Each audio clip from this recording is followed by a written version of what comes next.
चूड़ी नहीं है मेरा। अच्छा सर, अपने होठों की बंसी बना ले मुझे, मेरी सांसों में तेरी सांस। 70s की एक दिलकश अदाकारा, एक बहुत नामी फिल्मी खानदान की लड़की जिसने कुछ ही बड़ी बड़ी फिल्मों में काम किया। फिल्म इंडस्ट्री का भुलाया जा चुका वो नाम, जिनकी बुआ किसी ज़माने में भारतीय फिल्म की सबसे टॉप एक्ट्रेस थी और जिनका भाई आज के ज़माने में बहुत बड़ा स्टार है। अगर आप इस चेहरे को पहली बार देख रहे हैं तो आपको भी ये मालूम नहीं होगा कि ये अदाकारा मशहूर अभिनेता संजय दत्त की बहन है। नमस्कार, मेरा नाम है दीपक बिच्छल और आप देख रहे हैं बॉम्बे की बात। आज के एपिसोड में हम बात करेंगे अभिनेत्री जाहिदा हुसैन की।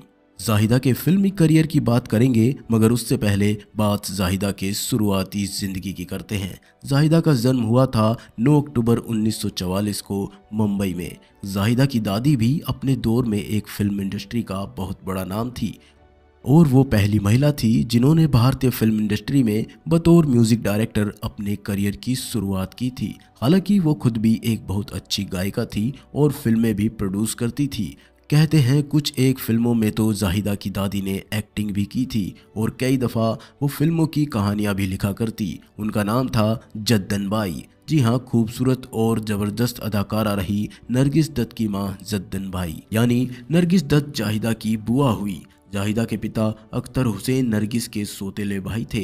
जद्दन बाई की 3 शादियां हुई थी। उनकी तीसरी शादी हुई थी मोहन चंद उत्तम चंद त्यागी उर्फ मोहन बाबू से। मोहन बाबू ने भी जद्दन बाई से शादी करने के लिए इस्लाम धर्म स्वीकार किया था और अपना नाम अब्दुल राशिद रख लिया। इन्हीं मोहन बाबू की बेटी थी नरगिस, यानी नरगिस जाहिदा की बुआ तो हुई लेकिन सगी नहीं, सौतेली बुआ थी।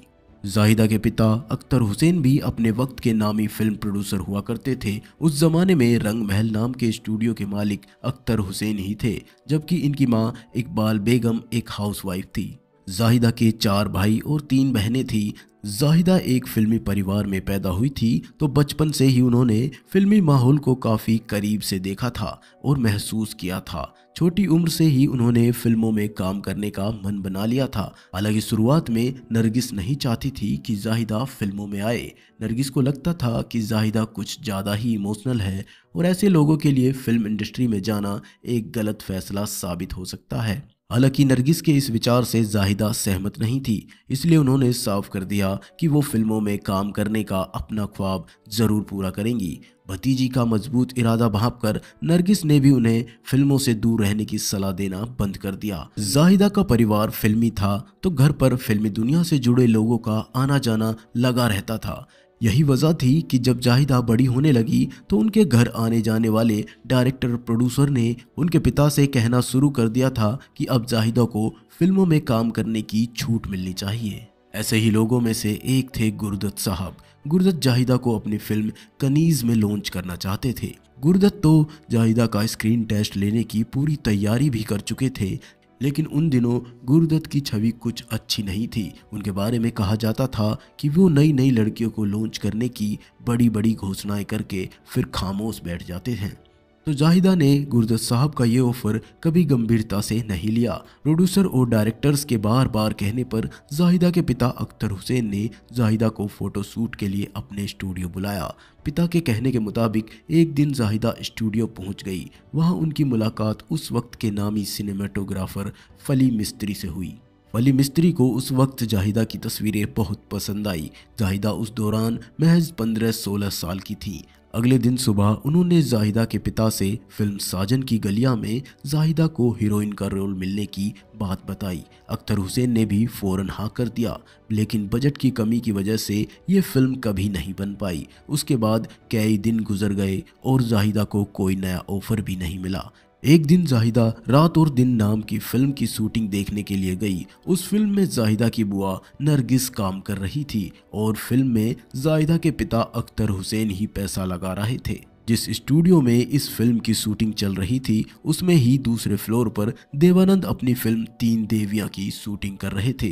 शूटिंग से ब्रेक लेकर देवानंद नरगिस से मिलने आए। उस वक्त जाहिदा भी नरगिस के पास ही थी और उसी वक्त देवानंद ने जाहिदा को पहली दफ़ा देखा था।